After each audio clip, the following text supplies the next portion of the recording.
നമസ്കാരം. വിഘ്നേശ്വരനാണ് സാക്ഷാൽ ഗണപതി ഭഗവാൻ. വിഘ്നേശ്വരനെ ആദ്യം ആരാധിക്കാതെ മറ്റു ദേവതകളെ ആരാധിച്ചാൽ വിചാരിക്കുന്നതായ ഫലം ലഭിക്കണം എന്നില്ല. അതിനാൽ ആദ്യം ഗണപതി ഭഗവാനെ ആരാധിച്ച് മറ്റു ദേവതകളെ ആരാധിക്കുക. എല്ലാ ക്ഷേത്രങ്ങളിലും ഗണപതി പ്രതിഷ്ഠ ഉണ്ടാകുന്നതാണ്. എന്നാൽ ചില അപൂർവം ക്ഷേത്രങ്ങളിൽ ഇല്ലാതെയുമുണ്ട്. ഈ ക്ഷേത്രങ്ങളിലെ പ്രത്യേകതയാലാണ് ഇപ്രകാരം സംഭവിക്കുന്നത്. കൃഷ്ണപക്ഷത്തിലെ ചതുർത്ഥിയെ സങ്കടഹര ചതുർത്ഥി എന്ന് പറയുന്നു. ഇന്ന് സങ്കടഹര ചതുർത്ഥിയാകുന്നു. എന്നാൽ ഗണേശ ചതുർത്ഥിക്ക് മുൻപ് വരുന്ന ചതുർത്ഥിയെ മഹാസങ്കടഹര ചതുർത്ഥി എന്ന് പരാമർശിക്കുന്നു. ഇതിനാൽ ഇന്ന് ഓഗസ്റ്റ് 22 മഹാസങ്കട ചതുർത്ഥിയായി ആഘോഷിക്കുന്നതുമാണ്. വർഷത്തിൽ ഒരിക്കൽ വരുന്ന മഹാസങ്കടഹര ചതുർത്ഥിയാണ് ഇന്ന് രാത്രി ചന്ദ്രദർശനം നിർബന്ധമായും ചെയ്യേണ്ടത് അനിവാര്യമാകുന്നു.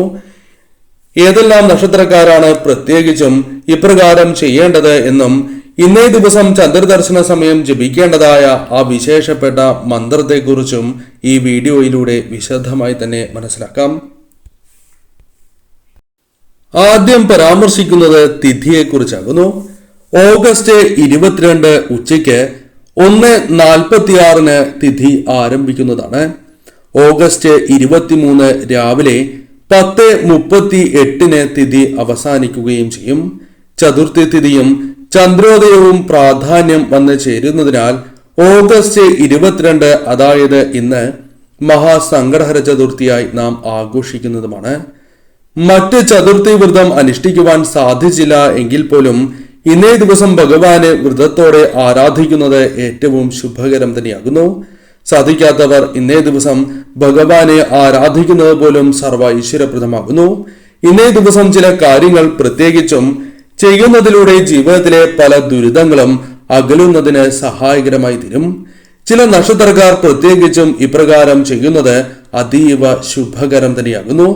മറ്റു നക്ഷത്രക്കാർ ചെയ്യുന്നതും ഉത്തമമാണ്. എന്നിരുന്നാൽ പോലും ഈ നക്ഷത്രക്കാർ തീർച്ചയായും ഈ കാര്യങ്ങൾ ഇന്നേ ദിവസം ചെയ്യുവാൻ ശ്രമിക്കുക. ആദ്യത്തെ നക്ഷത്രം അശ്വതി നക്ഷത്രമാണ്. അശ്വതി നക്ഷത്രക്കാർക്ക് തീർച്ചയായും അപമാനം നേരിടുന്നുണ്ട് എങ്കിൽ പല കാര്യങ്ങളിലും മുടക്കങ്ങൾ അനുഭവിക്കുന്നവർക്കും ഇതിലൂടെ മോചനം ലഭിക്കുന്നതാകുന്നു. ഇന്നേ ദിവസം ഭഗവാന് കറുക സമർപ്പിക്കുക. ക്ഷേത്രത്തിൽ സമർപ്പിക്കുവാൻ സാധിച്ചില്ല എങ്കിൽ പോലും ഇന്നേ ദിവസം വിളക്ക് തെളിയിച്ച് കറുക സമർപ്പിക്കുന്നതും സർവ ഐശ്വര്യപ്രദം തന്നെയാകുന്നു. ക്ഷേത്രത്തിൽ അല്ലെങ്കിൽ വീടുകളിൽ വിളക്ക് തെളിയിക്കുമ്പോൾ ഇപ്രകാരം സമർപ്പിക്കുക.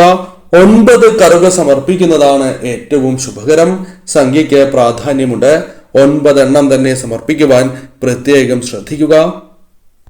തൃക്കേട്ട നക്ഷത്രക്കാർ തടസ്സങ്ങൾ ജീവിതത്തിൽ നിന്നും ഒഴിയുവാനും മാനഹാനി മാറുവാനും പ്രത്യേകിച്ചും മാനഹാനി വന്നു ചേരാതിരിക്കുവാനും സമൂഹത്തിൽ ഉയർച്ച, വീട്, വസ്തു, വാഹനം എന്നിവ സ്വന്തമാക്കുവാനും ഭഗവാന് നെയ്വിളക്ക് സമർപ്പിക്കുന്നത് ഏറ്റവും ശുഭകരമാണ്. ഇനി അഥവാ സാധിക്കുന്നില്ല എങ്കിൽ നെയ്യ് എങ്കിലും ഭഗവാന് ഇന്നേ ദിവസം സമർപ്പിക്കുവാൻ ക്ഷേത്രത്തിലാണ് എങ്കിൽ പോലും നെയ്യ് ഭഗവാന് സമർപ്പിക്കുവാൻ പ്രത്യേകം ശ്രദ്ധിക്കുക. സർവ ഈശ്വരപ്രദം തന്നെയാകുന്നു. മറ്റൊരു നക്ഷത്രം പൂരാടം നക്ഷത്രമാണ്. പൂരാട നക്ഷത്രക്കാർക്ക് സാമ്പത്തികപരമായ ഉയർച്ച, സാമ്പത്തികപരമായ ഭദ്രത, കടബാധ്യതകൾ ഒഴിഞ്ഞ് ഇത്തരത്തിലുള്ള കാര്യങ്ങൾ വന്ന് ഭവിക്കുവാനും ഇന്നേ ദിവസം ഭഗവാനെ ആരാധിക്കുന്നതും ഭഗവാന് മഞ്ഞളും അതോടൊപ്പം ചുവന്ന പുഷ്പങ്ങളും സമർപ്പിച്ച് പ്രാർത്ഥിക്കുന്നത് ശുഭകരമാണ്. ശുദ്ധിയോടെ, മനഃശുദ്ധിയോടെയും ശരീരശുദ്ധിയോടെയും ഈ കാര്യങ്ങൾ ചെയ്യണം എന്ന കാര്യവും പ്രത്യേകം ഓർത്തിരിക്കുക. മറ്റൊരു നക്ഷത്രം രേവതി നക്ഷത്രമാകുന്നു. നിങ്ങളുടെ ജീവിതത്തിൽ മറഞ്ഞു നിൽക്കുന്നതായ ഭാഗ്യമുണ്ടാകാം. ആ ഭാഗ്യം തെളിയുവാനും സന്തോഷകരമായ നിമിഷങ്ങൾ ജീവിതത്തിലേക്ക് വന്നു ചേരുവാനും സന്താനപരമായ ക്ലേശങ്ങൾ ജീവിതത്തിൽ നിന്നും അകലുവാനും ഭഗവാന് ഇന്നേ ദിവസം മധുരം സമർപ്പിക്കുന്നത് സർവ ഐശ്വര്യപ്രദമാകുന്നു. വീടുകളിൽ ഇന്നേ ദിവസം വിളക്ക് തെളിയിക്കുമ്പോൾ വൈകുന്നേരം ഇപ്രകാരം ചെയ്യുക.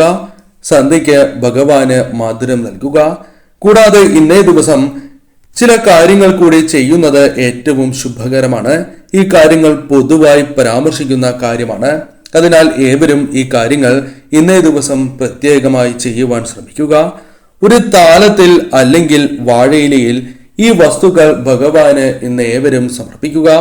ഇങ്ങനെ സമർപ്പിക്കുന്നത് സർവ്വ ഐശ്വര്യപ്രദമാണ് എന്ന കാര്യം പ്രത്യേകമായി ഓർക്കുക. ഇന്നേ ദിവസം നാളികേരം അഥവാ നാളികേര കൊത്തുകൾ ഭഗവാന് സമർപ്പിക്കുന്നത് സർവ്വ ഐശ്വര്യപ്രദമാണ്. വിളക്ക് തെളിയിക്കുന്നതായ അവസരത്തിൽ ചുവന്ന പുഷ്പങ്ങൾ ഭഗവാന് സമർപ്പിച്ച് പ്രാർത്ഥിക്കുന്നതും സർവ്വ ഐശ്വര്യപ്രദമാണ്. മഞ്ഞൾ, അതേപോലെ തന്നെ അല്പം കുങ്കുമം, മധുരം അല്ലെങ്കിൽ ശർക്കര, 2 വസ്തുക്കളും സമർപ്പിക്കുവാൻ സാധിക്കുന്നതും ശുഭമാണ്.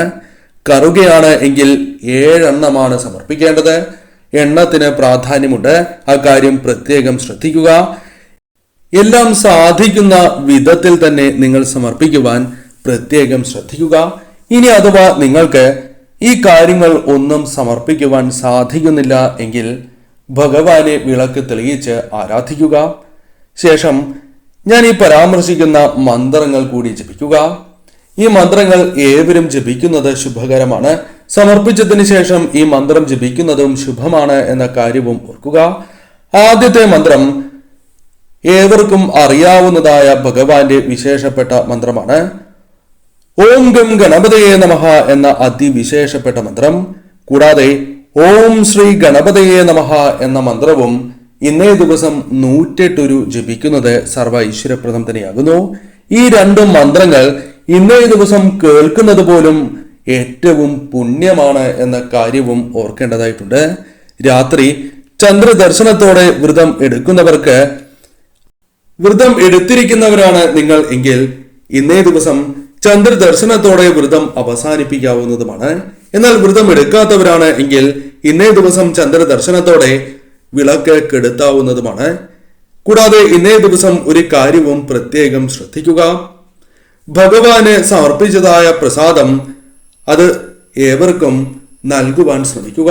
അയൽവക്കങ്ങളിലേക്ക് നൽകുന്നതും അതേപോലെ തന്നെ കുടുംബത്തിലെ ഏവരും സേവിക്കുന്നതും സർവ്വ ഐശ്വര്യപ്രദം തന്നെയാകുന്നു.